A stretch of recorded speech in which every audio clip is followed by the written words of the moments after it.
नमस्कार, स्वागत है आपका मेरे चैनल दिशाज़ डिलाइट में। तो ये होने वाला है मेरा फर्स्ट व्लॉग और ये होगा ट्रैवल व्लॉग।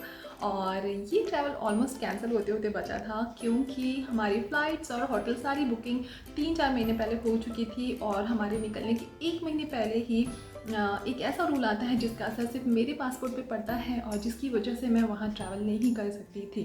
तो 1 महीने के अंदर ही वो पासपोर्ट में सारे करेक्शंस और ये सारी चीज़ें नहीं हो सकती थी और ये रूल आया था यूएई से। और हम प्लानिंग कर रहे थे दुबई जाने की, तो बहुत बड़ी प्रॉब्लम हो गई थी। तो इस प्रॉब्लम को हमने कैसे सॉल्व किया, ये सारी चीज़ें मैं आपको इस वीडियो में और आगे की वीडियोस में भी बताती रहूँगी। और कुछ ऐसी तैयारियां होती हैं जो फॉरेन टूर में जाने से पहले ही हमें करनी पड़ती हैं। अगर आपने वो नहीं किया तो आप वहाँ जाके अटक भी सकते हैं। तो वो चीज़ें भी मैं आपको बताऊँगी। उसके साथ ही हमने क्या क्या तैयारियाँ की हैं ये दिखाऊँगी। और बच्चे के साथ जाने से आपकी तैयारियाँ और डबल हो जाती हैं। आपको खाने पीने के सामान भी कैरी करने पड़ते हैं और इससे आपका लगेज भी भारी हो जाता है। वो सारी चीज़ें आपको यहाँ पे देखने मिलेंगी। उसके साथ ही दुबई में हमने कहाँ कहाँ घूमा, वो सारी चीज़ें मैं आपको दिखाऊंगी। तो बने रहिए मेरे साथ मेरे ब्लॉग्स में। ये शू पहन लो प्लीज़।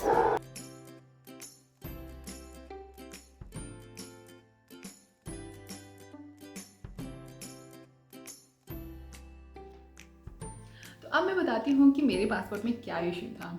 तो हमारी फ़्लाइट्स और होटल सारी बुक हो गई थी और हम इत्मीनान से बैठे थे और हम आगे की प्लानिंग कर रहे थे।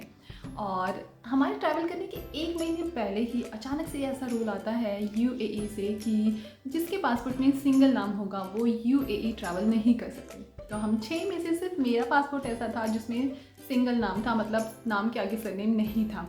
उसके बाद मैं ऐसी पैनिक हो गई, मैं एकदम घबरा गई और हमने डिसाइड किया कि हम अपना पासपोर्ट का नाम, मेरे पासपोर्ट का नाम चेंज कराएंगे। तो ये प्रोसेस जो हमने देखा उसमें ऐसा था कि पासपोर्ट में चेंज कराने से पहले आपको अपने आधार कार्ड, पैन कार्ड और चीज़ें चेंज करानी पड़ेंगी, तब जाके आपका पासपोर्ट का नाम चेंज हो पाएगा। और ये सब चीज़ों में बहुत ज़्यादा टाइम लगने वाला था, वो 1 महीने में तो हो ही नहीं सकता था। तो और धीरे धीरे जब न्यूज़ आई 1-2 दिन में, लोग इंस्टाग्राम में अपनी स्टोरीज़ डालने लगे कि लोगों को दुबई से इमिग्रेशन के टाइम से ही वापस भेज दिया जाता था जिनका पासपोर्ट करेक्ट नहीं था। तो इन सब चीज़ों से और भी ज़्यादा डर लगने लगा। और हमने जिस एयरलाइन में फ़्लाइट बुक की थी वहाँ भी हमने कॉल करके पूछा कि हम ट्रैवल कर सकते हैं क्या, ऐसी प्रॉब्लम है। तो फर्स्ट टाइम तो उन्होंने बोल दिया कि नहीं, ट्रैवल नहीं कर सकते। हमने 2-3 बार कॉल करके पूछा, तब 15-20 दिन के बाद चीज़ें क्लियर हुई धीरे धीरे। और फिर पता चला कि जिसके फ्रंट पेज पे सिंगल नाम है तो प्रॉब्लम है, लेकिन अगर सेकंड पेज पे फादर का नाम और सरनेम है तो वो लोग ट्रैवल कर सकते हैं। तो लकीली मेरे सेकंड पेज पे मेरे पापा का पूरा नाम था जिसकी वजह से मैं ट्रैवल कर पाई। तो थैंक गॉड ये प्रॉब्लम अपने आप सॉल्व हो गई और हम ट्रैवल कर पाए, वरना सभी का प्लान चौपट हो जाता। और यहाँ से कुछ अमेज़ॉन की चीज़ें जो आई हुई हैं वो मैं आपको दिखा देती हूँ। ये मैंने 2 पीस ख़रीदा है, एक जंपसूट ख़रीदा है मैंने, और ये है कॉर्ड सेट जैसा जो ट्रैवल के लिए मैंने लिया है, जो बहुत ही कंफर्टेबल है। और इसके साथ ही मैंने एक ब्लैक कोट मंगा लिया है क्योंकि शादी के बाद से मैं पुणे और बैंगलोर में रही हूँ और यहाँ पे बिल्कुल ऐसी ठंड नहीं पड़ती कि मुझे स्वेटर ख़रीदना पड़ेगा। तो मेरे पास कुछ इतने सालों से मैंने एक भी स्वेटर नहीं ख़रीदा था, लेकिन दुबई में तो हमें स्वेटर की ज़रूरत पड़ेगी, तो मैंने ये कोट मंगा लिया है। और बहुत इम्पॉर्टेंट चीज़ ये है अडेप्टर। किसी भी कंट्री में जाने से पहले आपको सर्च कर लेना है कि उस कंट्री में कौन से टाइप का अडेप्टर काम करता है और उसके हिसाब से आप यहाँ पे शॉप से ख़रीद लीजिए या ऑर्डर कर लीजिए। तो मैंने यहाँ पे जी टाइप का अडेप्टर ऑर्डर किया है और ये 2 के सेट में है ताकि हम दोनों के मोबाइल एक टाइम पे चार्ज हो पाए। और ये देखिए इस तरीके से होता है ये सामने का प्लग, आपको इसे पहले फिक्स करना पड़ता है, फिर आपके जो चार्जर का प्लग है वो इसमें फ़िट हो जाएगा। और ऐसे भी आते हैं जो मल्टीपल यूज़ वाले होते हैं जिसमें एक में ही बहुत सारे सॉकेट बने होते हैं और आप उसे सभी कंट्रीज़ में यूज़ कर सकते हैं, तो आप ऐसा भी ले सकते हैं। ये है सबसे इम्पॉर्टेंट चीज़, करेंसी। आपको वहाँ पे कितना खर्चा कैश में आप देने वाले हैं उसके हिसाब से आप यहाँ पर करेंसी एक्सचेंज करवा लीजिए और वही करेंसी आप अपने साथ लेकर जाइए। हमने यहाँ पे घर पे ही मंगवा लिया था ये करेंसी, और अगर आप इसे एयरपोर्ट में एक्सचेंज कराएंगे तो आपको ज़्यादा रेट लगेगा। तो अगर आप रुपीस कैरी करके लेके जाते हैं तो वहाँ पे आपको एक्सचेंज पॉइंट ढूंढना पड़ेगा और 2-3 जगह पे आपको पूछना पड़ेगा कि कहाँ पे कितना रेट चल रहा है, उसके हिसाब से फिर आपको फ़ायदा मिल सकता है। तो आपको वहाँ जाके फिर एक्सचेंज तो कराना ही पड़ेगा। अच्छा होता है कि आप यहीं से करेंसी एक्सचेंज करा कर लेकर जाएँ। और नेक्स्ट है सबसे इम्पॉर्टेंट चीज़, मेडिसिन्स। अगर आप अकेले जा रहे हैं तो एक बार के लिए आप नहीं भी ले जाएंगे तो चलेगा, लेकिन अगर आप बच्चे के साथ जा रहे हैं तो आपको सारी दवाइयाँ पहले से ख़रीद कर अपने पास रख लेनी चाहिए। और बेसिक दवाइयाँ जो होती हैं पैरासीटामॉल सर्दी खांसी की, या फिर पेट दर्द की, और एक उल्टी की दवाइयाँ होती हैं, ये सारी चीज़ें हमने लेकर रख ली थी।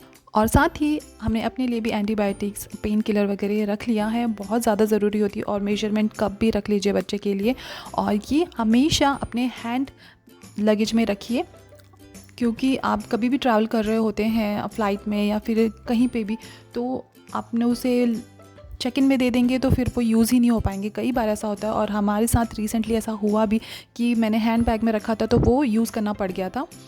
तो और जब भी कभी आप टूर के लिए निकले, सुबह जब आप घूमने जा रहे हैं, तभी आप ये पाउच अपने बैग में रखें, ये कभी भी ज़रूरत पड़ सकता है। उसके बाद मैंने प्रिंस के लिए मंगाया था, ये एक डिजिटल पैड है जो बहुत ही सस्ता 200-300 रुपये का आता है, और मैंने इसे मंगा कर छुपा कर रख दिया था, क्योंकि 2 घंटे 2.5 घंटे फ़्लाइट में बैठना इसके लिए बहुत मुश्किल है, क्योंकि ये हमेशा बोर हो जाता है एक ही जगह पे बैठकर, तो इसे दौड़ना भागना रहता है। इसलिए मुझे हमेशा अपने साथ टॉयज़ लेकर जाने पड़ते हैं इसका ध्यान भटकाने के लिए, या फिर मुझे पेन, कलर पेन और ड्राइंग के लिए कुछ रखना पड़ता है। तो मैंने ये मंगाया था, ये मैंने पहली बार मंगाया था और सच में ये बहुत अच्छा काम आया। ये इसी में इसका पूरा टाइम बीत गया, और आधा टाइम ये सो गया और आधा टाइम इसने इसी में टाइम बिता दिया अपना। और मैंने यहाँ पे एक अमेरिकन टूरिस्टर का इस साइज़ का बैग मंगाया है, क्योंकि हम दोनों के पास तो इस साइज़ का बैग था। और प्रिंस के कपड़े के लिए भी मैंने मंगा लिया, ताकि सबके अलग अलग बैग रहें और किसी को कोई चीज़ ढूंढनी ना पड़े, सबके अपने अपने बैग होंगे। तो मुझे चाहिए थे 8 चक्के वाले, लेकिन यहाँ पे मुझे 4 चक्के वाले मिल पाए। और लेकिन बेटर है 2 चक्के वाले से बहुत बेटर होता है कि 4 चक्के या 8 चक्के वाला लेना, ताकि आप आसानी से इसे चला सकेंगे। क्योंकि एक हाथ में मुझे प्रिंस को भी पकड़ना होता है और एक हाथ से मुझे एक बैग भी चलाना होता है, तो इसलिए मुझे ये बैग पसंद आते हैं। तो दुबई जाने के लिए सबकी तैयारी ज़ोरों से चल रही है, तो हमें लगा कि हमें भी स्पर्श के लिए एक शूज़ लेने चाहिए, क्योंकि वो जो रेगुलर शूज़ हैं उसके, जो खेलने के लिए जाता है तब पहनता है, वो थोड़े फट चुके हैं। तो हम मार्केट गए और हमने शूज़ देखे, तो हमें ये शूज़ पसंद आए। तो उसने वहाँ तो बिल्कुल ट्राई नहीं किया, और घर आ गए हम इसे लेके कि घर पे ट्राई करेगा। तो वो घर पर भी ये बिल्कुल एक बार भी उसने पहन के नहीं दिखा है। आज 6-7 दिन हो चुके हैं, और उसे केवल येलो शूज़, वो फटे वाले शूज़ ही चाहिए। और मुझे डाउट है कि वो ये शूज़ पहन के जाने वाला है। और उसके पास और भी स्टाइलिश वाले थोड़े बड़े वाले शूज़ हैं, पर वो थोड़े से कंफर्टेबल नहीं होंगे, इसलिए हमने सोचा कि उसके लिए कंफर्टेबल शूज़ लेने चाहिए, ताकि वहाँ पे बहुत ज़्यादा चलना पड़ेगा तो उसे अच्छा लगे। पर वो अभी तक उसने ये शूज़ ट्राई नहीं किए हैं। ये शूज़ पहन लो।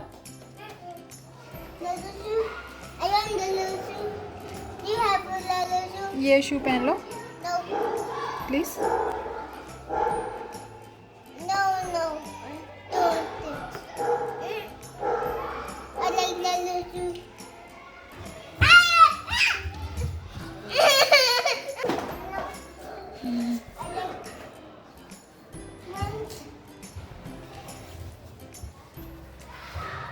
ये ट्राई तो करो एक बार। No, I don't. I don't think you. Baby step. तो देखते हैं हम कि वो ये शूज़ पहनता है या नहीं। और उसके साथ साथ ही हमने उसके लिए जैकेट्स भी खरीदी हैं। तो हमने 6-7 जैकेट मंगाई थी उसके लिए, क्योंकि उसकी एक जैकेट छोटी हो चुकी है ये वाली। तो हमें लगा कि उसके लिए एक बड़ी जैकेट लेनी चाहिए और फुल स्लीव वाली लेनी चाहिए। तो हमने ये मंगाया था, एक 3 से 4 साल का और एक 4 से 5 साल का मैंने मंगाया हुआ था। तो सब मिक्स करके मंगाया था। तो ये है 4 से 5 साल का, तो ये काफ़ी बड़ा हो रहा था, तो मैंने कहा कि इसे रिटर्न कर देते हैं। तो हमने इसे मंगाया, और उसने सिर्फ यही जैकेट ट्राई की थी सबसे पहले जो मैंने ट्राई कराई थी। और फिर ये 4 से 5 साल का था और बहुत बड़ा लग रहा था, तो मैंने इसे वापस कर दिया। फिर उसके बाद और भी जैकेट्स आई जो 3 से 4 साल की थी, तो उनमें से उसने एक भी नहीं पहनी। वो इतना रोने लगा कि उसे जैसे बहुत मारा गया है। बिल्कुल रो रहा था। दूसरे रूम में जाकर सो गया था। उसने एक भी जैकेट ट्राई नहीं की।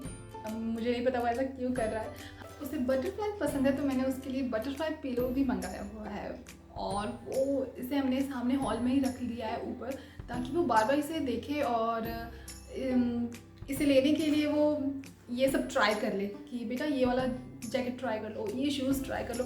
पर उसे किसी चीज़ का लालच नहीं है। मैंने उसे चॉकलेट्स भी दिखा दिए, उसे केक भी दिखा दिया, उसे किसी चीज़ का लालच नहीं है। ठीक है चलेगा, मुझे नहीं चाहिए चॉकलेट, आइसक्रीम, और मुझे ये भी नहीं चाहिए, मुझे बस वो जैकेट और वो शूज़ नहीं पहने। तो बहुत टफ हो रहा है मेरे लिए। तो मैंने ये हाफ वाली जैकेट ही है, स्लीवलेस है ये, तो मैंने इसके लिए स्वेटर मंगाया हुआ है।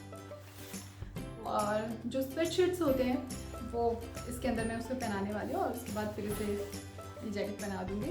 पर ये जैकेट उसके लिए बहुत लंबी है। तो प्रिंस के ये जूते, ये जैकेट, ये सारे नखरे, पता नहीं ये कौन सा फेज चल रहा है जिसमें उसे नई चीज़ बिल्कुल ट्राई नहीं करनी है। तो इन सभी चीज़ों के बीच में मेरी पैकिंग हो चुकी है, और मैंने प्रिंस के लिए बहुत सारी खाने की चीज़ें भी बना ली हैं, नमकीन पारे, मुरमुरा, चिवड़ा, और मैंने रवा को घी में ड्राई रोस्ट करके भी रख लिया है अलग से। इलायची पाउडर और शुगर पाउडर बनाकर रख लिया है, ताकि वहाँ पे उसे गर्म पानी में घोल के हलवा बनाकर दिया जा सके अगर वहाँ पे कुछ खाने का नहीं मिला तो। लेकिन दुबई में इंडियन फूड की कोई कमी नहीं है, तो आई थिंक खाने का कोई इशू नहीं होगा। तो मिलते हैं नेक्स्ट व्लॉग में।